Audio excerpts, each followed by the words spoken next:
मित्रांनो, शेवटी मला एवढंच सांगायचं आहे. आज आपण पाहतो खरा विषय मला बोलला पाहिजे जो महत्वाचा. मित्रांनो, मराठा आरक्षणाचा विषय. अशोक चव्हाण मराठा आरक्षणाचा पुरस्कर्ता आहे हे जाहीरपणे अनेक ठिकाणी बोललेलं. मी जरांगे पाटलांना एकदा नाही, दोनदा नाही, 4 वेळा मी भेटलेलो आहे आणि त्यांना मी सांगितलं की शिंदे सरकार काम करणार.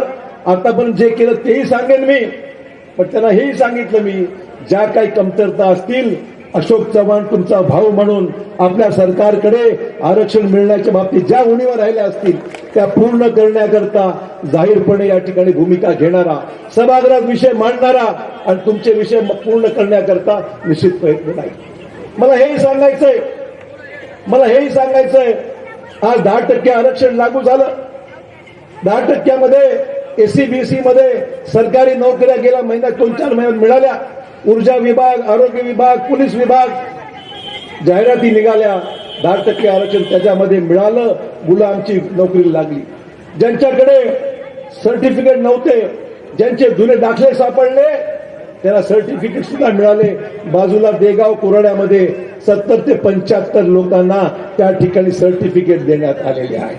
त्याचबरोबर ज्यांच्यावर केसेस झाल्या होत्या त्या किरकोळ स्वरूपाच्या केसेस मागे घेण्यात आल्या आणि ज्या गंभीर केसेस आहेत त्या सुद्धा कोर्टामधून मागे लागतील अशा प्रकारची अपेक्षा आहे. तर मित्रांनो, ज्यांना काही लोक म्हणतात की साहेब आम्हाला शिकायचं आहे पण पैसे नाही आमच्याकडे, सारथी आहे आपल्याकडे, त्या सारथीमधून ज्याला शिकायचंय त्यांच्यासाठी स्कॉलरशिप आहे, पैसे आहेत, सरकार पैसे देते. आणि काही लोक म्हणतात साहेब आम्हाला शिकता येत नाही, घरची परिस्थिती नाही, आम्हाला धंदा करायचा आहे.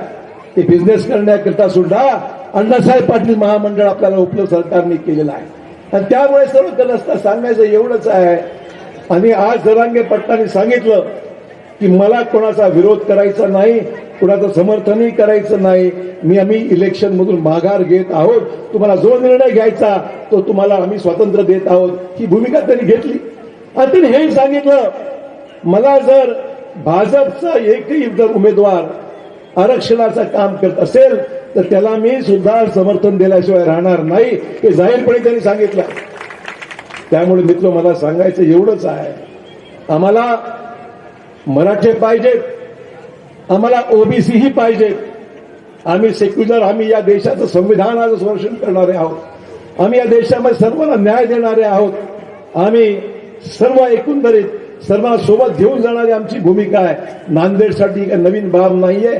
अशोक चव्हाण त्याचं प्रतीक आहे, हे मी डायरेक्टली तुम्हाला या ठिकाणी मजबूत सांगितलं पाहिजे. आणि म्हणून मित्रांनो, या सर्व गोष्टींचा उल्लेख मी यासाठी करतोय, याचं राजकारण आपल्या भागात करत आहोत. त्या आपल्या भागात धोंडा घालायचा आपल्याला. पुढच्या 5 वर्षामध्ये आपल्या भागाने जे विकासाचं स्वप्न पाहिलेलं आहे, जे आतापर्यंत शंकरराव चव्हाण साहेबांनी पूर्ण केलं, अशोक चव्हाण ते पूर्ण करताय. याच्या पुढची पिढी म्हणून श्रीजाताई कळस चढवायचं काम केल्याशिवाय राहणार नाही. तुमची साथ हवी आहे. मालेगावच्या आपल्या मुलीला साथ पाहिजे, मालेगावच्या लोकांकडून मदत पाहिजे, मालेगावच्या लोकांचा आशीर्वाद पाहिजे, भोकर विधानसभा मतदारसंघातील लोकांचा आशीर्वाद पाहिजे. आणि बघा, तिचं आता आपण ऐकलं जबरदस्त काम करू शकते. तुम्ही साथ दिली तर ती पुढे गेल्याशिवाय राहणार नाही, 100% तुम्हाला सांगतो. त्यामुळे आपली जबाबदारी आहे शंकरराव चव्हाण साहेबांच्या नातीला आपल्याला बिलकुल हात मदत करायची आहे आणि तिला ताकद देऊन आपल्या भागाचा विकास आपल्याला करायचा आहे. एवढंच मला या निमित्ताने मित्र सांगायचं आहे. वेळ कमी आहे, 20 तारखेला मतदान आहे. आपल्याकडे 2 मशीन विधानसभेच्या, 2 मशीन लोकसभेच्या, अशा पद्धतीने 4 मशीन राहणार आहे. लोकसभेची इकडे, विधानसभेची इकडे, दोन्हीकडे बघताना मतदान करताना कमळ बघायचं, संतू घांबळेचं बटन कमळाचं दाबायचं आणि श्रीजयाचं कमळचं बटन दाबायचं आणि दोन्ही उमेदवार मोदी साहेबांना अर्पित करायचे, दाखवायचं मोदी साहेब आम्ही आणलं. नांदेडच्या लोकांनी आणले, दोन्ही उमेदवार आणले. आता विकासाचं बोला, कामाचं बोलूया. मन की बात आम्ही तुम्हाला दाखवलेली आहे. तुम्ही आम्हाला मदत करा, आम्हाला साथ द्या, अशा प्रकारची विनंती करूया. आपल्या सर्वांचं या ठिकाणी मनपूर्वक स्वागत करतो.